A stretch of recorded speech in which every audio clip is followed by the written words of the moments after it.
این روزها درباره واروق بسیار بحث‌های زیادی هستند که ما حیران می‌شویم که برای چی بسیار بحث می‌کنند درباره موضع واروق با دیگر قوم و ملت‌ها بودنش بیان می‌شود.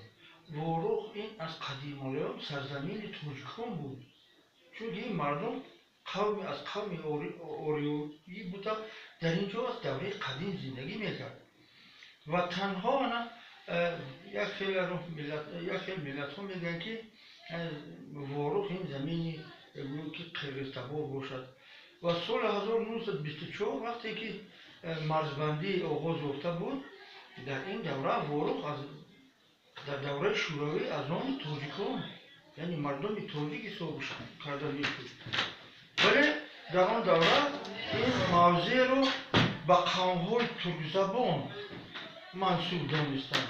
حتی عالم روز مشهور روز بارتور در این باره میگه که در آن دوره وقتی که جمهوری ها یا که مرزبندی سر شده بود، در آن وقت از تاجیک ها فراموش کردند که یعنی گویا که دیگر زمین ها از قوم های نژاد باشند ولی از تاجیکان نه.